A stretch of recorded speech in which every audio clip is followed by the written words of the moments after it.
ce jour, nous avons tenu, sous la présidence de Aminata Mbengue Ndiaye et notre secrétaire général, la 69e réunion du secrétariat exécutif national du parti. À l'ordre du jour, des questions importantes ont été passées en revue, relatives essentiellement à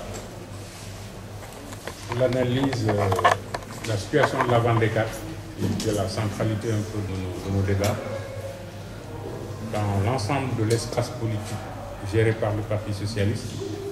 Et le point a été fait dans le détail de l'évolution de cette vente de cartes, aussi bien dans nos comités, dans nos sections, dans nos différentes coordinations et dans les structures attenantes, comme le mouvement des femmes, le mouvement des jeunes, la diaspora. Et de tout cela, des statistiques ont été édifiées qui fondent l'autre activité principale qui est le renouvellement des instances de base qui suit la vente des cartes. À cet égard, nous avons noté que beaucoup de coordinations ont atteint le seuil qui a été édifié par le parti, à savoir que chaque fois qu'une structure atteint 60%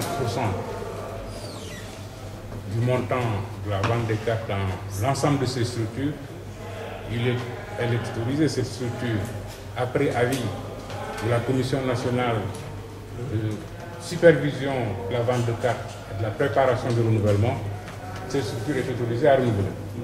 Aujourd'hui, pour cette séance, 6 nouvelles coordinations ont été autorisées à renouveler, une quinzaine sont déjà passées, et je crois que cette cadence-là devra être respectée. Et je signale que dans le processus de renouvellement du parti, on renouvelle d'abord nos instances de base jusqu'au niveau des coordinations, ensuite c'est les unions régionales, et à partir des unions régionales, la pyramide monte vers le sommet du parti, et qui permettront à nos structures de préparer ce congrès qui est annoncé et qui sera l'aboutissement de tout ce travail au niveau de la base.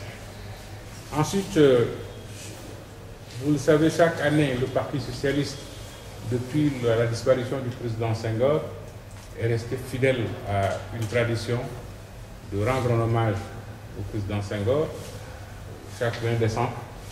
Et cette journée intitulée la Journée du souvenir a encore été organisée cette année. Elle a été marquée, comme d'habitude, par la pose de fleurs et des prières au niveau de sa tombe à Bel-Air. Ensuite, des activités intellectuelles sont greffées à cela sous forme de séminaires où le parti approfondit certaines problématiques. Cette année, l'œuvre et la pensée de Senghor ont été revisitées, singulièrement son œuvre poétique, et des exposés d'une teneur absolument scientifique ont été faits. Et dans cette même salle, également, Senghor et la construction de l'État-nation du Sénégal a été un thème porteur qui a été aussi développé tant par nos cadres que par des universitaires qui étaient conviés à cette manifestation. Et tout cela a été ponctué aussi par la signature d'un livre d'or à la maison du président Senghor, Les Dents de la Mer, situé à Fann, qui est devenu aujourd'hui un musée. Et ce livre d'or a été paraphé par la secrétaire générale du parti, Aminata Mbengue Ndiaye, avec une délégation, où des mots ont été adressés à Madame Colette Senghor, qui était l'épouse du président Senghor et qui a disparu quelques jours avant cet anniversaire.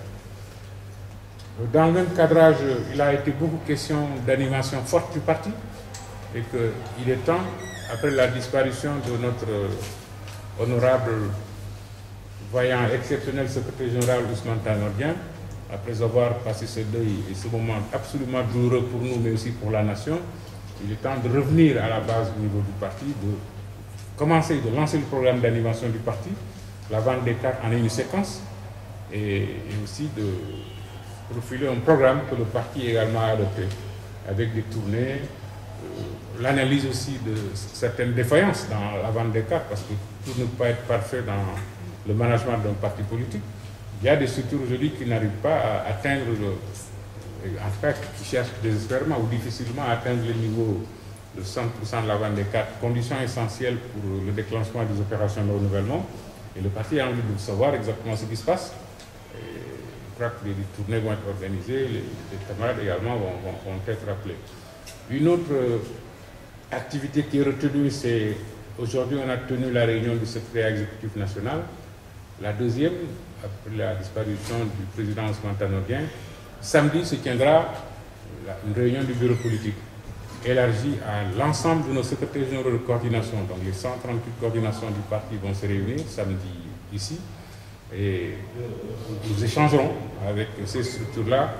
Le point de la situation du parti sera fait et les mêmes mots d'ordre qui ont été donnés au secrétaire exécutif vont être répercutés à la base et on offrira également l'occasion à nos représentants et responsables au niveau de nos coordinations et de nos mouvements de femmes, nos mouvements de jeunes, des cadres, de notre diaspora, de s'adresser à la direction du parti pour échanger sur le calendrier global qui est décidé.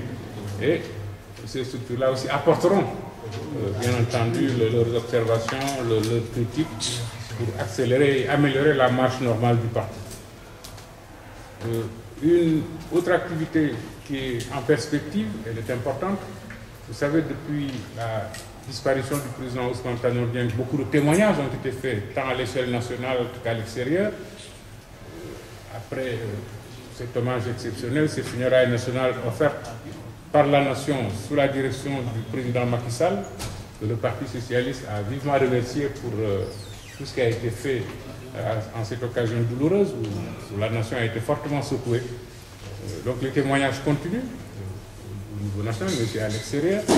L'international socialiste l'a fait à Praia, à l'occasion de la réunion du comité Afrique de l'international socialiste.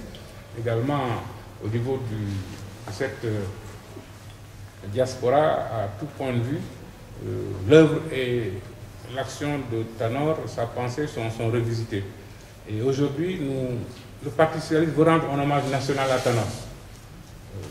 Je crois que la date qui est proposée, c'est le 20-21 février 2020, avec un comité a été mis en place pour préparer cette grande manifestation qui va réunir tout le parti, mais aussi nos camarades de la coalition Benno Bokk Yakaar, mais aussi tous les amis, les Sénégalais qui ont connu Tanor. Donc tout cela, nous allons nous réunir dans cette grande salle du Congrès, accueillir j'allais dire, une bonne frange du Parti socialiste, dans tout le parti, mais aussi nos amis de l'extérieur, à la fois amis intellectuels, amis politiques comme l'International socialiste, mais aussi nos camarades du Comité Afrique et bien d'autres personnalités.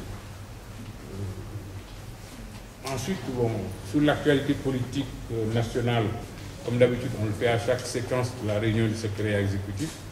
Compte rendu a été fait à ces structures, les activités du secrétaire exécutif de Benno Bokk Yakaar par le camarade Mambouna Massal. Et aussi, on a analysé en profondeur le message à la nation du président Macky Sall du 31 décembre 2019. D'importantes actions ont été annoncées concernant la vie de la nation. On a aussi fait le point dans les comptes rendus de l'évolution du dialogue national et la part que notre parti y prend, et son déroulement et tout le calendrier qui a été dessiné pour cette activité qui a été voulue, préparée et lancée par le président de la République, qui se déroule normalement, et que toutes les forces vives de la nation, forces politiques, forces économiques, forces syndicales, puissent y prendre une part dans l'intérêt exclusif du Sénégal, pour que vive la démocratie et pour que progresse aussi le Sénégal. Je vous remercie.